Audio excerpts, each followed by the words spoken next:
Order! Order! You are an incorrigible delinquent at times. Behave yourself, man!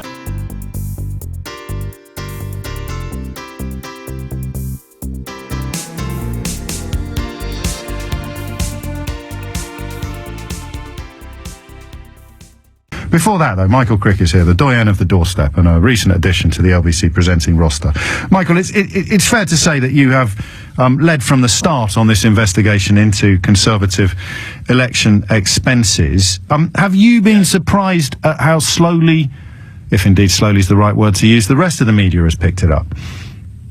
Well, I've been slightly miffed that they haven't picked it up properly, but it doesn't surprise me because, frankly, it's not the first. I mean, a lot of the political journalists live in a sort of cosy world of their own, and, you know, there have been other stories they were slow to pick up. I mean, you know, the MP's expenses story, different kind of expenses, they were slow on that.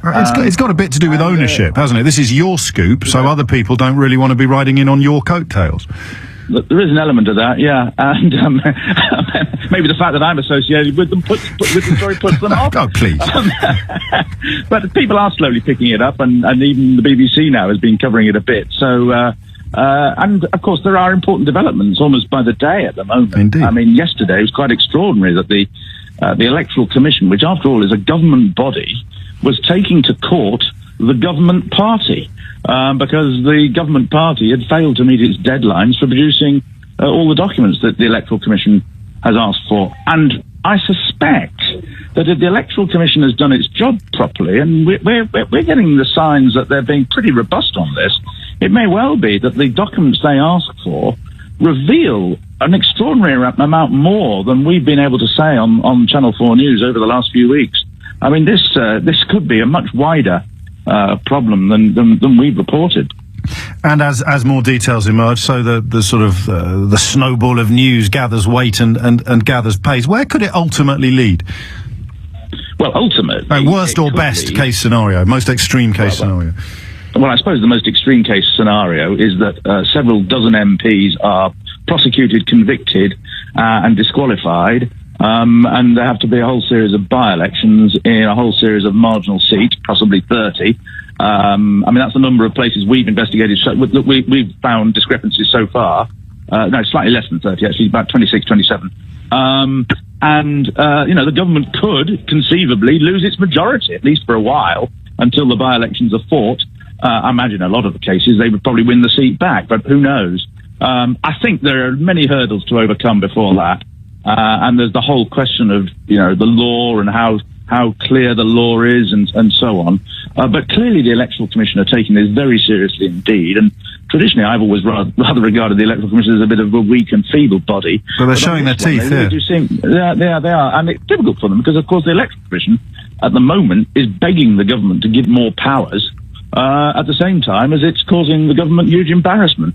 So that is a pretty brave thing for the Electoral Commission to do. Could you get a phone in out of this? I know you haven't been doing it long.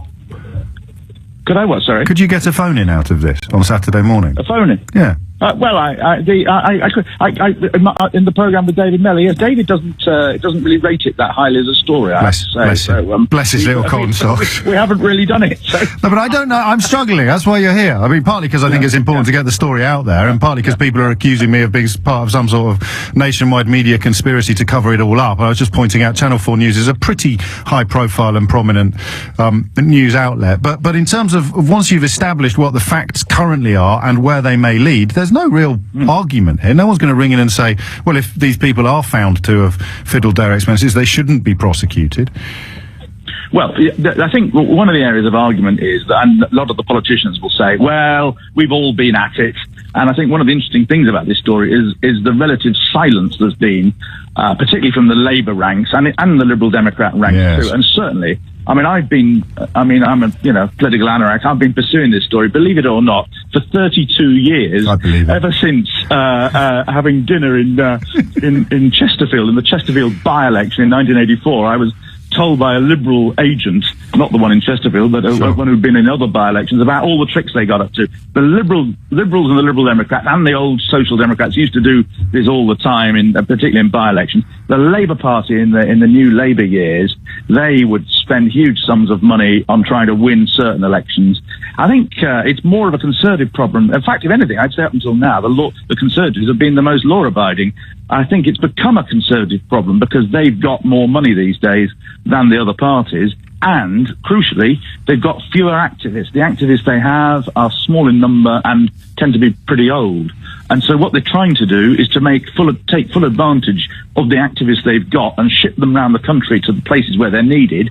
And at the same time, they've also been getting party staff to go to fight in elections and knock on doors and fairly menial jobs like that. And the cost of that, in terms of hotels and so on, has been huge. And they've been a bit more blatant in the way they've gone about it, I think, the Conservatives this time round, which is why it's been easier for us to show what they've been up to.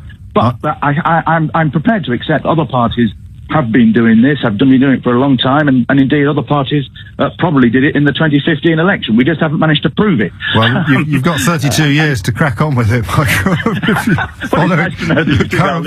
I could listen to you talking about it all day, actually. I think the point we've been making on the programme before you joined us was that I don't really want to listen to anybody else talking about it because, well, they don't know anything compared to you. The principle of it is that it's to create a level playing field. Of course. So that in a constituency campaign, you put a spending limit so that rich people can't buy the election. That's the theory.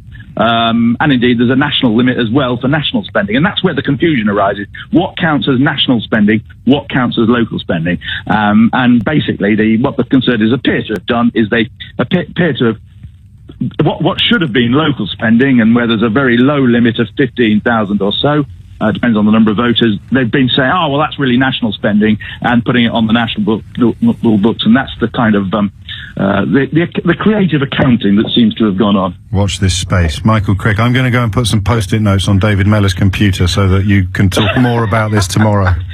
Excellent. Right. Michael Crick back on LBC tomorrow morning, proving, I hope, the point I was trying to make, which is he's got lots of really, really interesting things to say. I've got nothing to add. And I cautiously suggest you probably haven't got anything to add either.